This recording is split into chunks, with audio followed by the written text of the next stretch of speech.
Is this the dagger?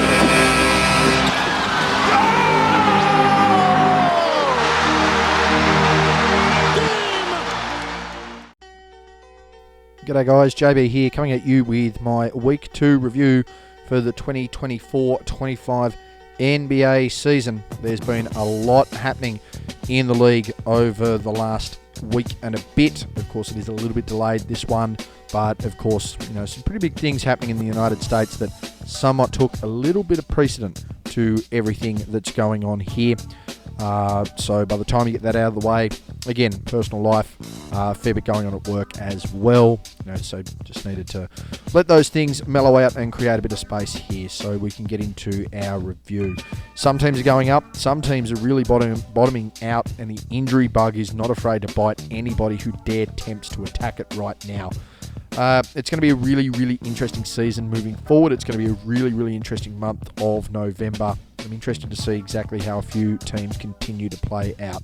So, without further ado, let's get into it. Let's get into Week 2 of the 2024-25 NBA season. Starting with Atlanta in the East, as always. Bit of a rough week for the Hawks, 1 and 3. They finished the second week of the season, 9th in the East. They did defeat New Orleans. Their best player there, Trae Young, 21.3 points, 3.3 rebounds, 11.3 assists, and 1 steal to go with 3.3 turnovers. And ultimately, the big issue there, just struggling defensively, and noticeably amongst that was the absence of Dyson Daniels. Now, there's clearly no issues in the way that they're going to put up points. We've spoken about this before, but it's going to be the consistency on the defensive end of the floor that's going to be, make or break for them, essentially, with how they're going to go in their season. Now, number 1 draft pick overall, Zachary Rickaster, of course, managed to have his real breakout game. That was awesome to see. He's going to be really, really crucial, but it's not necessarily going to be the offensive end that's going to be key for him, because we know he's going to be able to put up points. There's a reason he was the number 1 pick. Ultimately, what he needs to do is really look in to be a massive factor defensively as well. Jalen Johnson, another guy who's really having solid contributions. And I think if Trae Young's going to be able to feed those guys, and you're going to have the defensive presence there as well of a Dyson Daniels, then they're going to be consistent. But if all of that's going to go out the door simply because Dyson Daniels is in there and you're not going to put in the effort on the defensive end, you're going to potentially waste a season. So a couple of adjustments that still need to be made, but there's no doubt about it. The Hawks really need to start looking at a couple of different options there, that's for sure. Moving on to the Celtics, of course, one of the leading contenders in the East. I think they have a genuine contender against them right now, and we'll talk about them very, very soon. But Boston still the standard bearer there in the East, a 3-1 record. They're currently second in the conference. Pretty simple wins, taking on Charlotte and Atlanta. But Jason Tatum, he is still on an absolute tear, and he's got to be one of the leading contenders for the MVP race. Of course, you'll be able to get an update on the MVP race month by month over here on my channel. Jason Tatum, as I mentioned, 31.5 points, 8 rebounds, 4.8 assists, 2.3 steals, 0.3 blocks, 3.5 turnovers. Boston, they just force you to defend. They force you to really be accountable in all positions, and on the other side of it, they can defend as well. Now, if you really, really stretch the floor, it does become a true test for them, and I think it's fair to say that stretching the floor in the NBA Finals wasn't something their opponents were going to do. And when you look on the eastern side of things, there really aren't any teams beyond one that I'm going to mention shortly that truly can stretch them. They've got really good rotations, they've got really good depth, and something I mentioned last week and something that's come up the last couple of weeks within this team is they can essentially elect for someone to have a night off and tell someone else to really try and turn it up, which is a real bonus for them to have. I don't know how they're going to go exactly when it comes to crunch time, because there's going to be a really big competitor taking them on. They're currently undefeated, and we'll get to them shortly. But right now, Boston's still the standard bearer. I just feel that there is a bit of competition coming to them right now. Over to Brooklyn now, and when you take a look at the Nets, the real concern there is realistically where's the defense going to come for them, because offensively there's absolutely no issues right now. 3-2 record, 5 games in their second week. They are 5th in the conference. They just continue to find ways to get points on the board, avenues to the basket, and subsequently just managing to get wins on top of it as well. Defeated Memphis in twice, in two matchups there, and also defeated Chicago. Cam Thomas, I'm not saying he's going to win the scoring title, but he's certainly just proving to be nothing but a scorer. Pretty elite one at the moment. It's causing some damage, and alongside of Dennis Schroeder, who's having a pretty good season as well. But Cam Thomas, 21.4 points, 1.8 rebounds, 3.4 assists on the week, 0.6 steals, 2.6 turnovers. And I think ultimately that if you're going to be seeing this out of Brooklyn, they're going to be a tough team to match up with because they're just relentless. Now, at the end of the day, they're just going to try and outshoot you. So you get them on a bad night, you lock them up a little bit, they're inefficient. You're going to see some blowout losses to them, I think. I don't think that's going to be any question. But realistically, if you're not having a good night defensively and they're on offensively, you're going to have a really tough time at trying to get anything sorted. Going to be interesting to see how they compete and how long they sort of stay sort of in that top six there.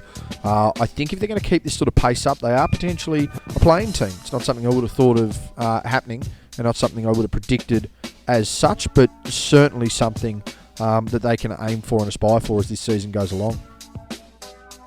The Charlotte Hornets keep finding ways to score, not necessarily win games, but certainly keep finding ways to score. LaMelo Ball leading the way for this team in the second week, who had a 1-3 record. They're now 12th in the East. Their only win going against Toronto, and we know that they're having some issues of their own, particularly with injuries. As I mentioned, Ball there, he's still trying to step up.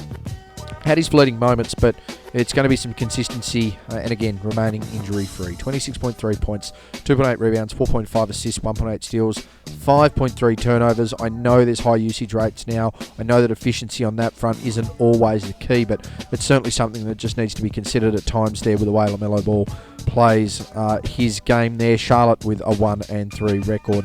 They've got plenty to like there, Charlotte. I mean, I don't necessarily like the fact their second option is Miles Bridges and that he's in the league. That's just my opinion. That's something I'm going to hold. If you don't know enough about it, search it. I don't need to talk about that sort of thing, particularly on this podcast. But yeah, go and check that out. Pretty unsavoury sort of stuff, But you've got someone like a Brandon Miller who's really starting to step up, and something that a lot of people, sort of forget. He was one of the touted rookies coming into last season. Chet Holmgren debated as to whether he's a rookie or not. It was simple. He hadn't played an NBA game. He's a rookie in the NBA. There's no doubt about that. It's not like he played pro and then came in. And Miller had a really good season last year. Of course, we can talk a little bit more about him hitting some crucial shots later on. But yeah, I think that's going to be the key there as well, that, they need to stay injury-free. But Brandon Miller's development going to be crucial as this season rolls along. Over to the Bulls. 1-2 record. They are currently 6th in the East through 2 weeks. Got their win against Orlando again. Another team that is having some injury concerns. But Vucevic just continues to be that consistent player there. You wouldn't say out and out that he's been absolutely number one in all of their games or, more than 1 or 2 games. But he has been that consistent player. 23 points, 11.7 rebounds, 4.7 assists, 1 steal, 1.7 blocks, less than 2 turnovers. Really good efficiency there. They've got plenty of players around them again this year. Zach LaVine really trying to fire up. Kobe White trying to fire up. Pat Williams getting that extension. Josh Giddey playing the point guard there. One thing to note there, you're going to see some really interesting records and you're going to see some really competitive teams that aren't going to have necessarily great records high in that conference. At one point there, prior to the recording of this podcast, you had 2 teams in the East above 500 or at 500. You had 9 of them in the West. So it's going to be a really tough battle out in the East, and it's something Chicago, they can embrace and they can be really tough about. They're going to have to be consistent with it, because there's no doubt defensively they're going to have to lock in, they're going to have to be really applied. There's no doubt defensively they've got the capabilities, but again, it's that injury bug, it's that consistency, getting that outside shot to fall, being able to facilitate the ball, and again, keeping everyone in a really pleasant mood. Right now, just trying to do a little bit where they can. As far as trying to produce offensively, it's a matter of locking in defensively. But if they're going to get consistency out of the big man, it does come down to that perimeter game. And here has been the absolute revelation of the league this year. No doubt in the East, and I think comparatively to the West, they certainly have to be as well, because no one would have picked this. Through 2 weeks, through 8 games, undefeated, tied for their best franchise start, and we'll touch on the fact that they've now set that record and set that tone as well. The Cleveland Cavaliers, this is a team that they wanted to bust up last year. This is a team that no one wanted to be together, said they didn't have the star power, said they didn't have the consistency, said they didn't have the belief. Kenny Atkinson joins this team, the squad stays together, they know their role, they shut their mouth. Sorry to quote a bit of Dwayne Johnson wrestling there, but That's exactly what this team's doing. 4-0 record on the week. They're undefeated. They're top of the conference. Darius Garland's having a really, really good season. For me, probably would have been close when you're going to look at the way the team's stacking up and playing and his consistent level. Close to player of the week there in the East. Donovan Mitchell's certainly a case. Jason Tatum, if you're going with a 3-1 record, you realistically probably have to give it to him. But I think Darius Garland has a genuine case there. 21.8 points, 2 rebounds, 8 assists, 0.8 steals, 0.3 blocks, less than 2 turnovers. Cleveland has it going on. The injury bug is the only thing right now that concerns them, but I think we have to be realistic. We have to point out the fact that the contender right now, outside of Boston, in the Eastern Conference, is most definitely the Cleveland Cavaliers. They're having their best non-LeBron season since Mark Price and Brad Daugherty. That's huge. We're talking almost 40 years of hoops. Massive ups to the Cleveland Cavaliers.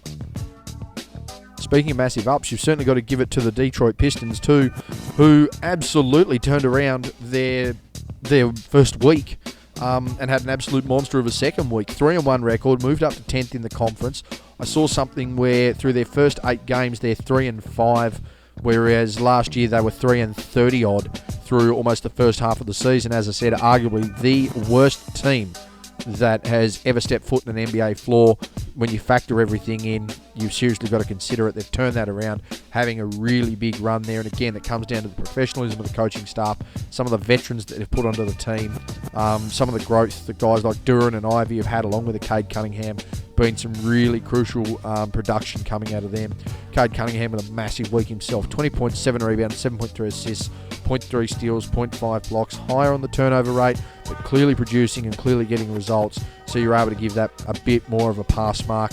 I don't think Detroit are going to be anything special. Maybe they're going to get a couple of results here and there. Maybe they're going to upset a few teams. They're going to have an off night. It's going to take a little bit for them to be able to get something consistently under their belt and consistently producing. But if you're going to have a young team that's going to come in, they're going to be competitive, they're showing development, then ultimately, they're going to get rewarded for it. And it's really good to see them having a turnaround. I know we talk about how funny it is to eventually go and see a team that's really bad and how laughable it is, but it's not great for the competitiveness of the league. So, for me, big tick in the box right now here for the Pistons, getting it done, stepping up, showing their development, only positives. Indiana continue to try and be some sort of force and are continuing to try and develop themselves. They still sit top 8 in the East after a 2-1 record. That's 7th in the conference. Some really crucial wins, though, defeating last year's NBA finalists, the Boston Celtics and the Dallas Mavericks. Pascal Siakam, a really nice week. He's been a consistent piece at an all-star level for a good 5 or 6 years now. Since he won that Most Improved award there for Toronto, had that really good NBA Finals run, particularly that NBA Finals game where he had like 12 or 13 makes, close to that Jordan record. It's just the fact that he's been hidden away in Toronto. They haven't necessarily had the team around them, but he really fits well with this Pacers squad. 22.7 points, 7.3 rebounds, 5 assists on the week, 0.3 steals, 0.3 blocks, less than 2 turnovers. Good leadership stuff there. Chemistry and gelling, that's the ultimate thing that needs to happen right now. For the Pacers, it's the best way for them to be competitive. It's the best way for them to stay in touch. They've got some really nice pieces. They've got a really nice bench. They've got good rotations. Double digits, scoring consistently from the bench, efficient from the bench. Everyone knows their role. They're not reliant on Halliburton just trying to distribute, because you've got some guys coming into their own that can really get their own. And on top of that, you've got a really good presence internally. Miles Turner, a really, really good defender. Obi Toppin, really athletic. On the other side of that, though, Miles Turner has been getting his own offensively, which is going to be crucial, because as much as he's going to spread the floor, they're going to need some people to step up, and Turner's going to be key on that. I think that's only going to be a positive growth sign there for the Pacers. Over to Miami, who went from, having a game of, a week of 2-1 where they were trying to get a few things done, and then eventually go into a 1-2 week. And after having a 1-2 week there, everyone's now back asking questions, but they were so competitive in trying to get everything done, and the way they started the year, they're still sitting third in the conference after 2 weeks. Defeated Washington. Tyler Hero, their best player on the week, 25.3 points, 5.7 rebounds, 3.7 assists, 0.3 steals. Didn't get any blocks on the board, less than 2 or just over 2 turnovers there. The real crucial right now for Miami, I don't know what they're trying to do. I don't know what their identity is. And some of their coaching's been interesting. I'm not going to criticise Spole too much. I think Spole is close to the best coach in the league. The one thing I will criticise is that when you've got rookies with potential who have showed good defensive presence, when you have people scoring on them, you do kind of need to start looking at things and what are your options. It's a learning game. It's a learning curve. Again, we're talking about different things as far as what sort of impact a rotation's going to have, what sort of impact a player's going to have, all these different things that are happening right now with this team. Are there going to be trades? All that sort of stuff. So it's a bit of a waiting game again with Miami. This happens every year. There's always questions asked. It's a matter of answers now being found. We're only 2 weeks in. I don't think you hit panic stations yet, but there are signs. Speaking of panic stations, I think the train's already left this one. It is a fast-going locomotive right now. Plenty of power and plenty of energy behind it. There's no doubt about it. There's some real trouble in Milwaukee after 2 weeks. They are at the very bottom of the Eastern Conference, 0-3 record on the week. So, again, didn't beat anyone. Damian Lillard, their best player, 27 points, 2.7 rebounds, 7.3 assists, 0.3 steals, 0.3 blocks, more than 3 turnovers a game. This team is just absolutely lost. No one's willing to take ownership on the offensive end of things. There's no accountability on the defensive end of things. No one's putting their hand up. There's a couple of different things here and there, of course, where a player might have a standout game. You're going to see Giannis put his numbers up. You're going to see Lillard put his numbers up. You then go to the other side of things. Defensively, Giannis still trying to have an impact. Lopez still trying to have an impact, but there's just something about this team. I mean, they fired their coach last year who had them second in the East. Now they have no system. Doc Rivers, nothing's really happening right now. On the other side of it, their former championship coaches in another conference, leading winning streaks, leading starts, best starts for the franchise for seasons. A whole heap of things that are going on right now with this team. No one knows what's going to go on further. No one knows what adjustments need to be made. Do they keep going? Do they bust it up? A lot of questions right now for Milwaukee. Meaning of teams that certainly don't need to be at panic stations, but there are a couple of things here or there for New York you would think that they're certainly going to want to address. There's a bulk load of offense there. Some of their defense has been a little worrying, and it's a matter of their players being vested and interested. Mainly that has been the crucial part of how they've gone so far this season. Mind you, pretty well adjusted and pretty well switched on here for week 2. 2-1 record, 4th in the conference, defeated Miami and Detroit. So make of that as you wish. Karl Anthony Towns, though, had a 40-burger amongst all of this. Nice week for him. 27.3 points, 14.3 rebounds, 3 assists, 0.7 steals and 0.7 blocks on 2 turnovers. Karl Anthony Towns setting the tone, setting the standard. That's something he's going to have to continue to live up to for the rest of this season. Can he do it? That's going to be the ultimate question. Surely it's something that he's going to be aspiring to achieve. Jalen Brunson's still the leader of this team, though, and I think as long as there's that balance there, which is something that Minnesota were able to crack last year as they headed to the conference finals, it's key with Cat to understand where he sits. The second Cat feels he's the number 1 man and then gets played off as a number 2, he loses interest. If he's identified clearly as the number 2 guy who can step up, have a night out, and not take the first defender, then all of a sudden he becomes a little bit better there as well. So it's going to be interesting to see how they get that balance continuing to go with him. Mikal Bridges, been a bit hit or miss. He's certainly had his moments. I'd like to see him step up a little bit more. Once the chemistry builds with this side, though, you've got to think how little time they've had together. Once it starts to build, I think it's going to be really, really interesting in the Eastern Conference trying to deal with the New York Knicks. Here's a team that's certainly going to have to work through a lot of things, and that main thing being Paolo Banchero. He is in some serious trouble. His injury is going to see him out for 4 to 6 weeks. And if you are an Orlando fan, if you are an Orlando player, if you want anything to do with the Orlando franchise, there's a fair bit that you want to hope comes right there. A 0-4 record without him in the squad. He had a massive opening week and then all of a sudden has that injury and is in some serious trouble. 0-4 record, as I mentioned, they still cling on to a top 8 spot in the Eastern Conference. Jalen Suggs still continuing to be one of the leading defenders in this league, trying to do his best to shoulder some of the load. 18.5 points, 6 rebounds, 5 assists, 2 steals, 1.5 blocks on 3.2 turnovers. Ultimately, this is where the debate last year certainly ensued at some point. Who was the better man on this team? Who was the leader? Who was the number one option? And the debate certainly went through Paolo Banchero and certainly went through Franz Wagner. Right now, Wagner is the one that is going to have to step up. He's the one that's going to have to own this team. He's going to have to lead this team if they're going to have any success. And we know he can do it. We know there's plenty of options there. Of course, what's also going to be key is eventually Jonathan Isaac coming back into this team. They need to solidify defensively as much as they do offensively, because there's plenty of guys that can score. Cole Anthony is a guy who's not afraid to go and get a basket when he needs to. Can they get him into the rotations as well? Going to be interesting to see, but when you lose a top 10 player in the NBA out of your side, this is the subsequent result. Speaking of subsequent results, the Philadelphia 76ers continue to look slow, continue to look old. They're injured. They're relying way too heavily essentially on an all-star guard. They don't have a healthy centre who's going to have to serve a 3-game suspension anyway. Paul George is clearly undone or not well. I don't know what's happening there. And Tyrese Maxey is having to do most of the workload. It's really interesting to see what's going to happen. It's going to be interesting to see what happens with this team. Because right now they are looking, well, ordinary at best. They look slow, they look old, they look out of touch.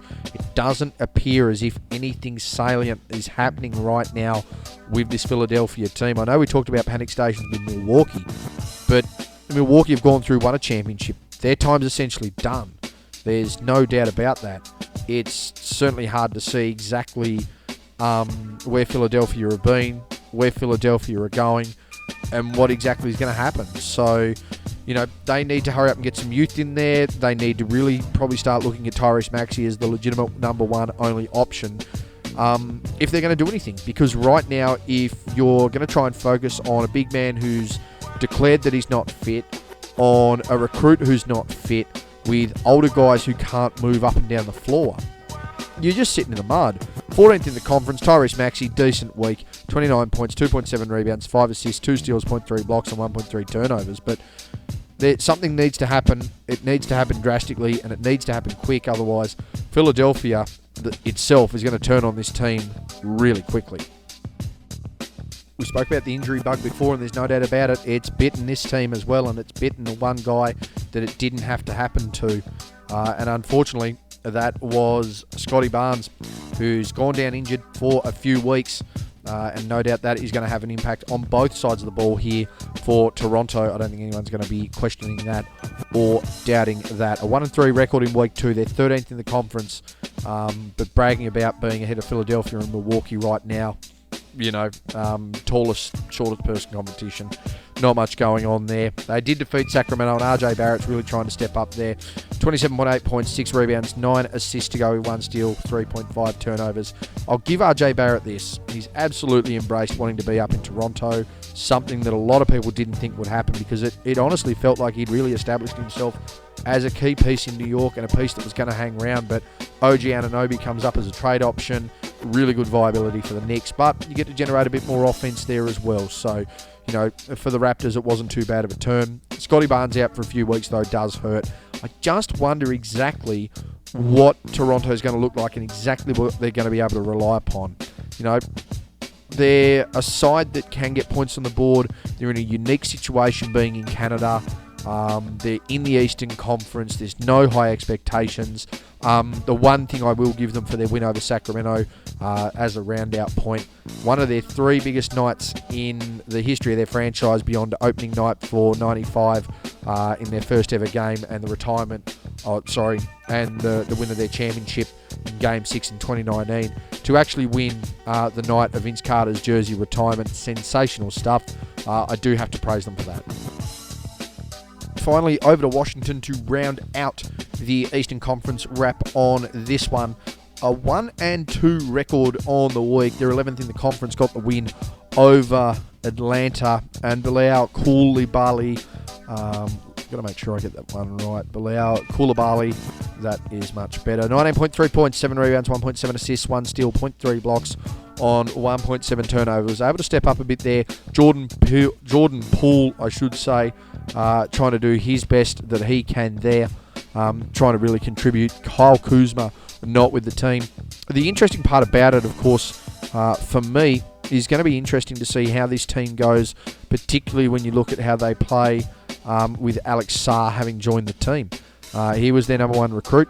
Not highly touted necessarily, particularly with his attitudes pre-draft, so he did go to Washington.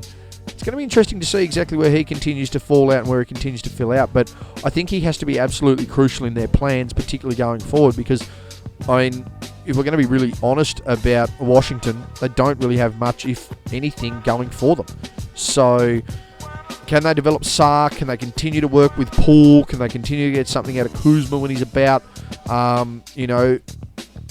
do you work it with Koulibaly here? He started to really step up. He's had some really nice games to start this season.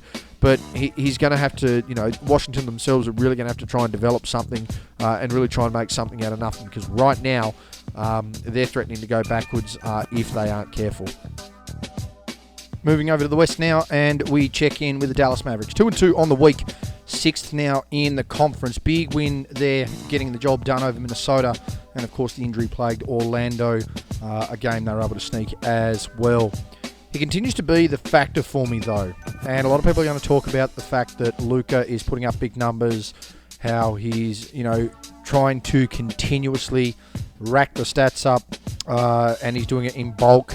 Yeah, there's no doubt about it. That's really looking good on the box score. But the efficiency of Kyrie Irving is ultimately what's going to keep this team competitive and going to keep them in the race. 26.8 points, 4.8 rebounds, 4.8 assists, 1.8 steals and 0.8 blocks on less than 2 turnovers.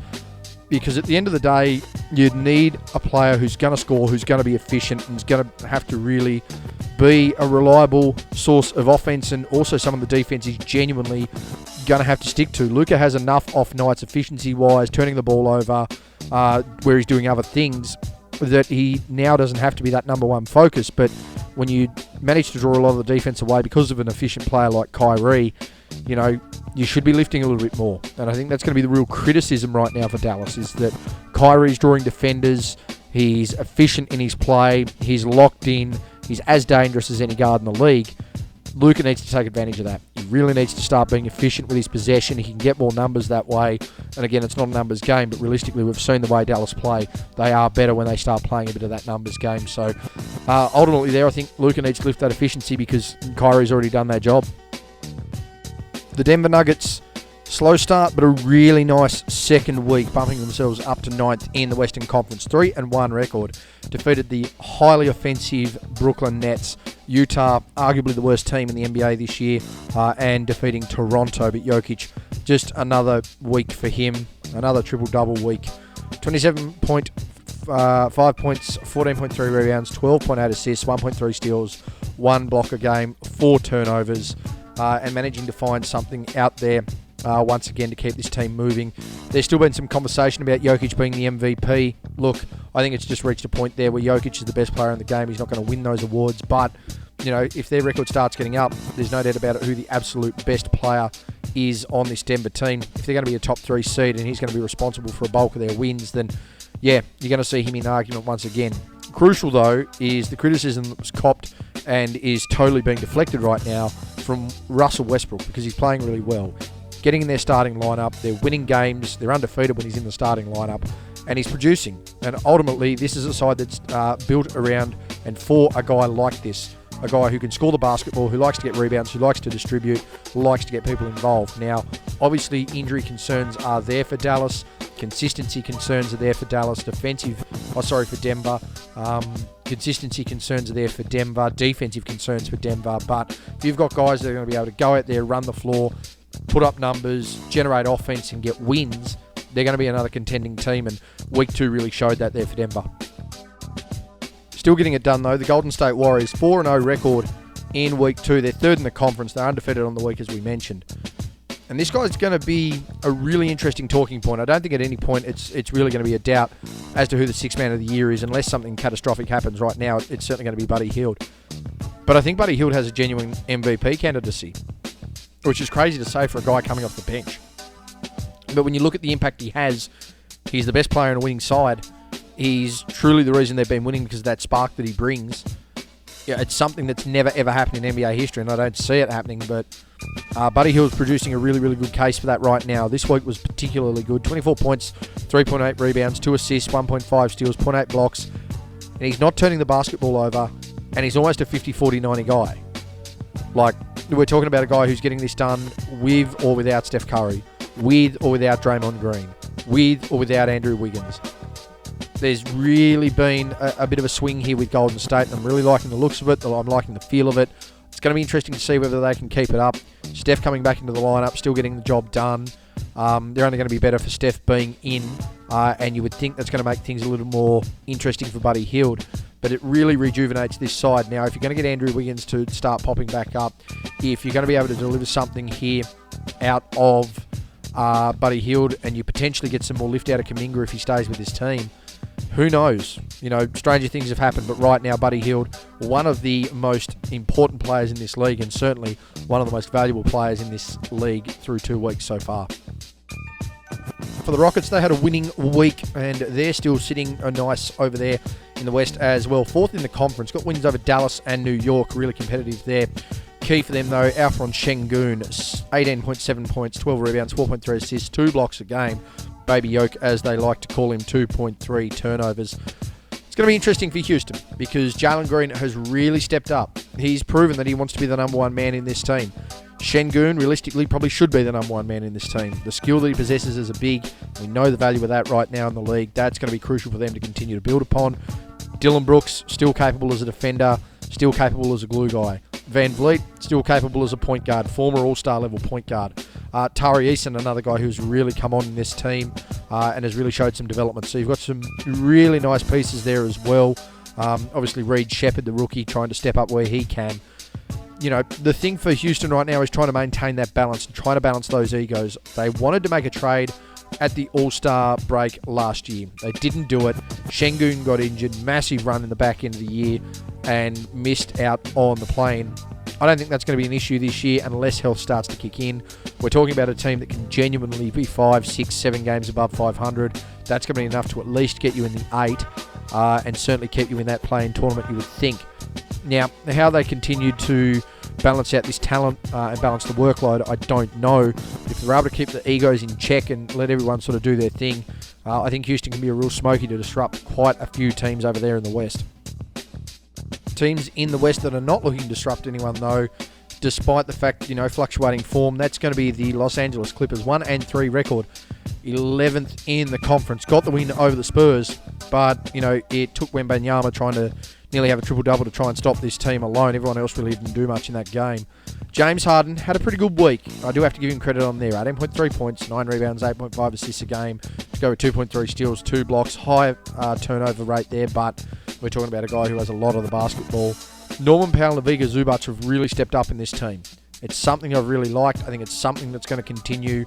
If you're going to be able to stick with those guys, to be able to take that next step, to be able to lead that team, to try and be crucial, you could be looking at a Clippers team that was, the 2018-19 Clippers. No real stars, guys who were borderline all-stars, guys that were really good role players that were able to put it together, maybe able to make a playoff run. That's something realistically the Clippers need to look at without Kawhi Leonard. The only issue is trying to balance that out. It's trying to keep everyone's egos in check, and it's trying to keep the man on screen happy. Because we know when he gets into a leadership role, when things don't go his way, he wants out, and he wants out as quick as possible, as practical as possible, that's going to suit his own benefits and his own needs. Now, how much of an impact that has on the team, yet to be seen.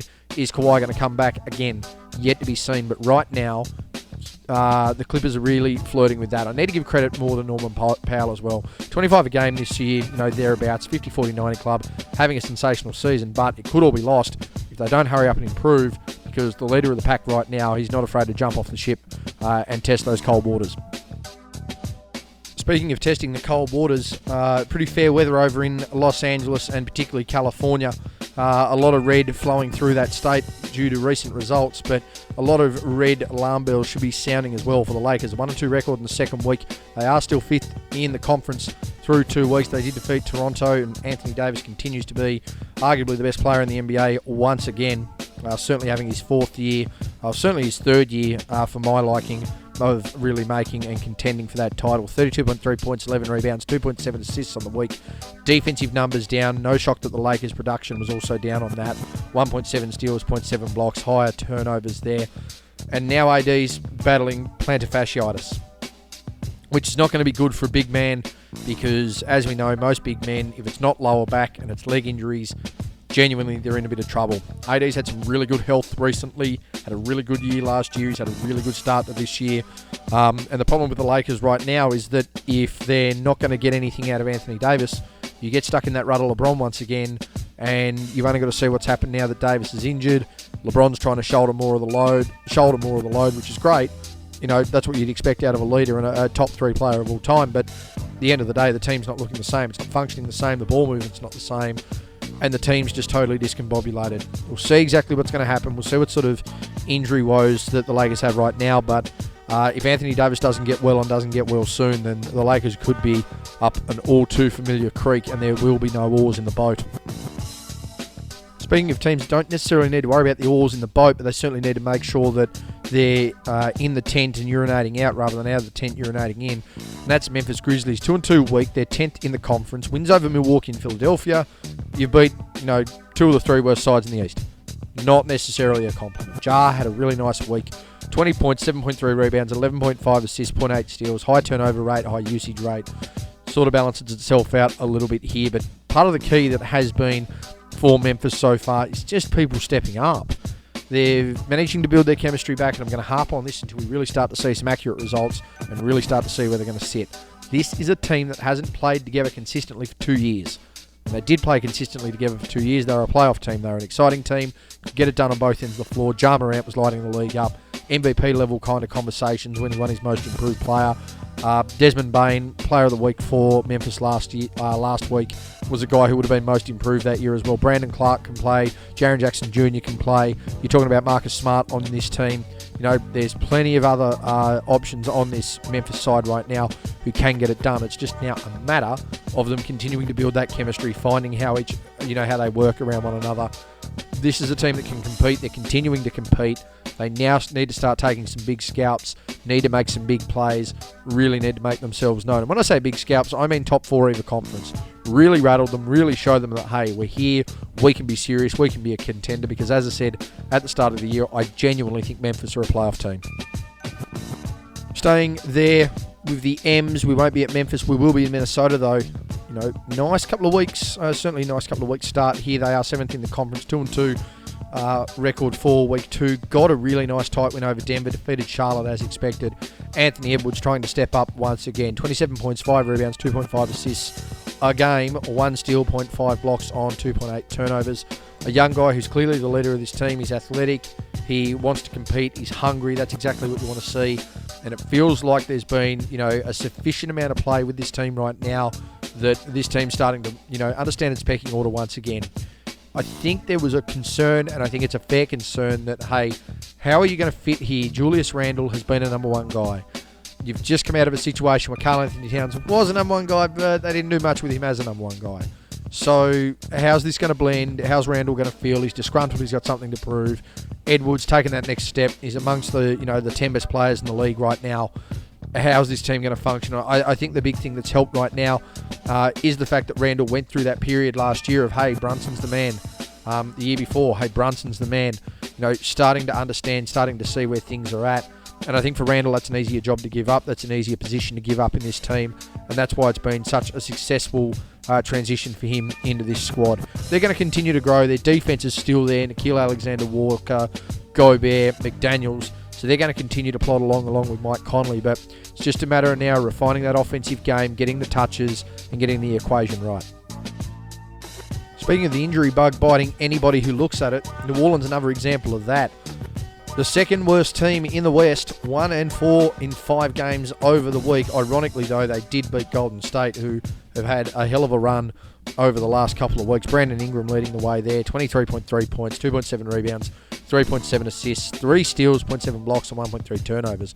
Really trying to do his bit, and again, really crucial in that Golden State win. But it's just another side that really, really struggles, a side that needs to keep fit, needs to keep healthy. CJ McCollum, injured. Zion Williamson, injury concerns. Deontay Murray, injury concerns. Brandon Ingram, healthy for the moment. You're talking about 3, potentially 4 all-star level talents on this team, and none of them can get on the court at the same time. I've spoken about this a lot over the last couple of weeks, and certainly the last couple of years. It does make you wonder what this side could have been, where they could be, and what they could be doing had they been healthy, had they stayed together, had they been able to build chemistry. But that just hasn't happened right now. No one knows exactly what's going on. No one knows exactly how they're going to contain it. But you look at Zion Williamson, CJ McCollum, Deontay Murray, and Brandon Ingram. When they're on the floor, when they're able to produce, hey, this is a playoff team. This is a top 6 team. This is a really competitive team. They can't get on the floor at the same time. They can't stay healthy. In doing so, they can't build the chemistry. And I know the injuries are the killer. It's the chemistry ultimately, and not knowing touches, not knowing players and positions and preferences that's going to hurt them as much as the injury bug itself. Hopefully it clears itself, because this could be a really exciting team once again. Speaking of exciting, the number 1 team after 2 weeks in the Western Conference, undefeated, 7-0 start, won all 7 games by 10 points. One of the greatest starting fortnights in the history of the NBA. The Oklahoma City Thunder, undefeated, 4-0 record as I mentioned. Gilgeous-Alexander, their best player through week 2, 23.5 points, 5 rebounds, 7.3 assists, 0.8 steals, 0.3 blocks, 2.8 turnovers. A bad week for Shai's 24, 5 and 7. This team has to be the favourite right now out of the West. Has to be. And if it's not them, it's Phoenix. And we'll get to them very, very shortly.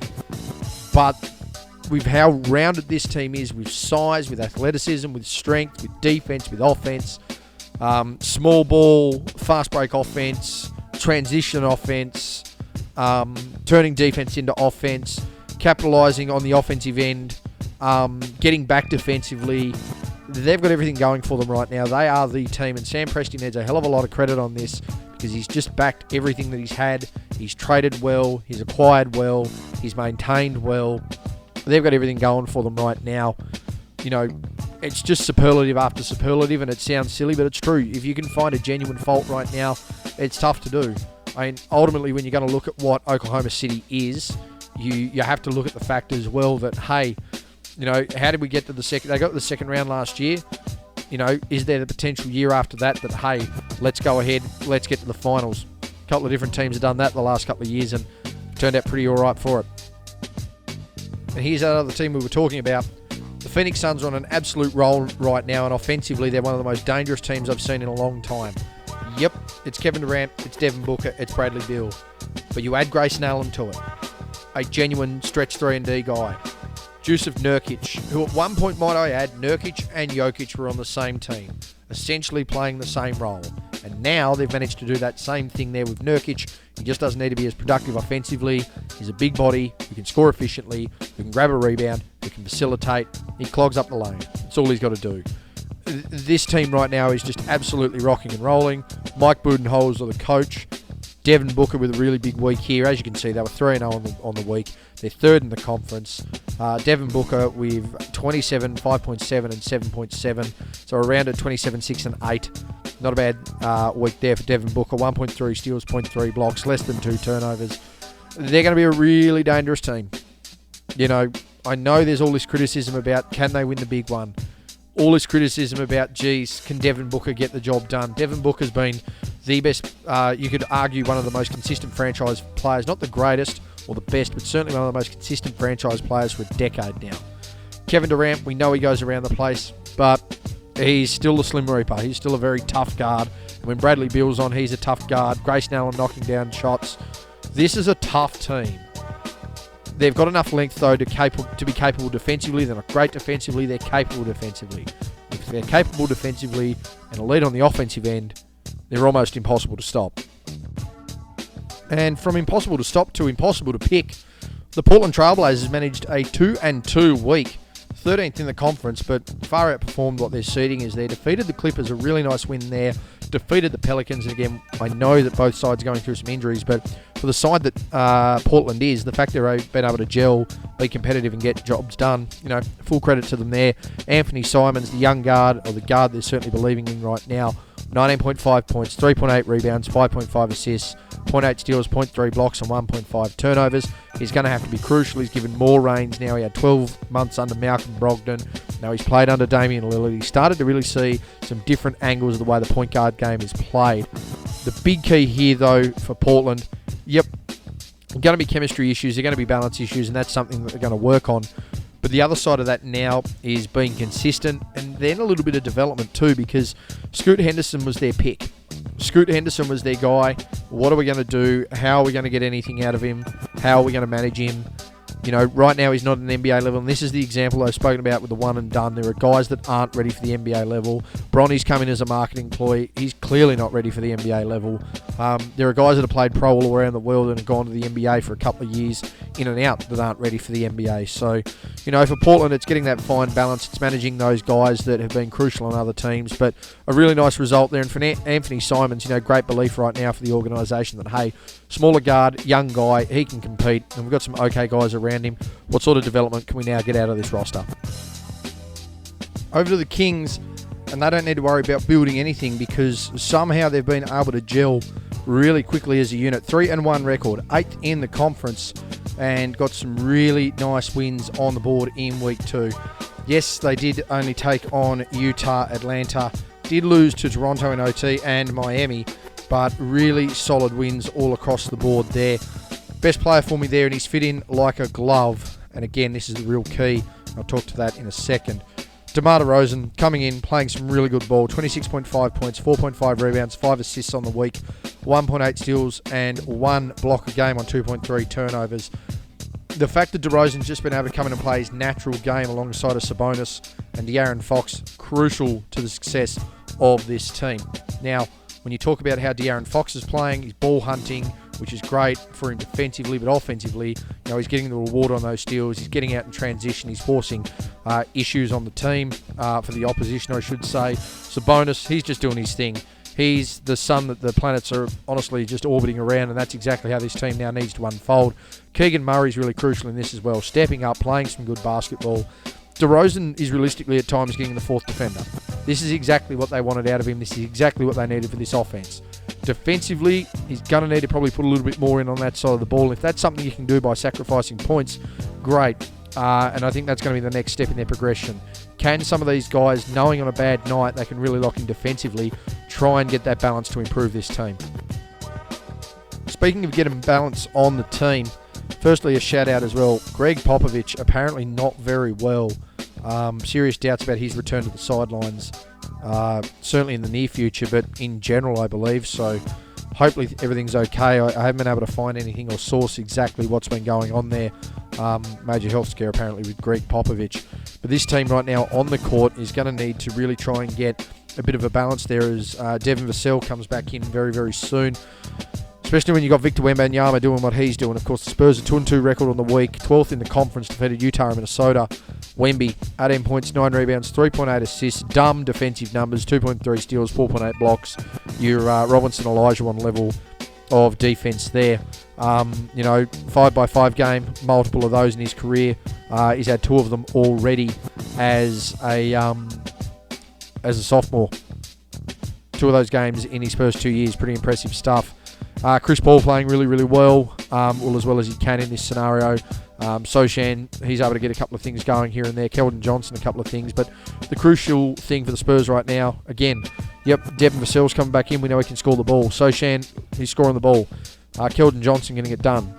The best player on the team and the guy to come down the pike after Kawhi Leonard, after Tim Duncan, after David Robinson's right now on your team. Use him and use him more effectively because defensively, it's clearly the best side of his game. But you can't guard a guy at 7'4" when you throw the ball up in the air. Really simple stuff. Again, get the ball in the hands of your best player. Really easy equation.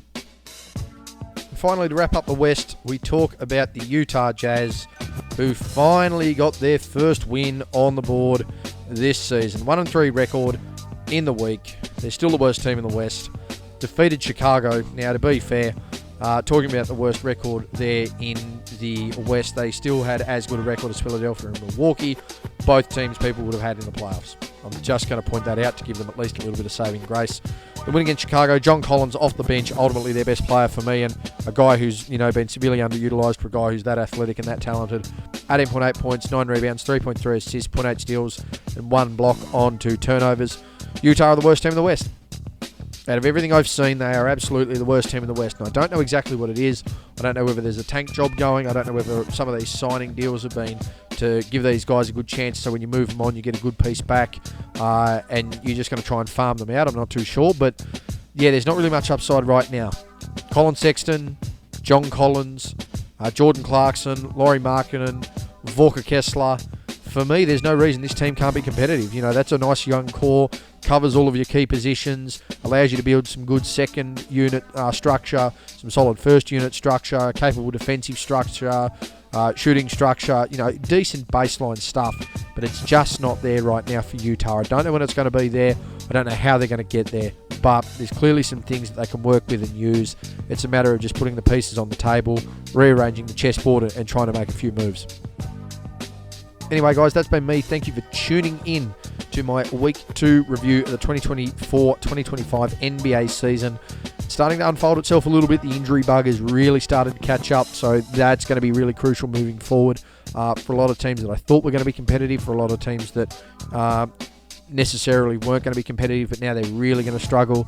On the other side of that, who's going to take advantage of it? Who's going to move up the rankings? How's everyone playing? I'd love to know your thoughts on that one there. Going to be interesting to see exactly how it continues to pan out.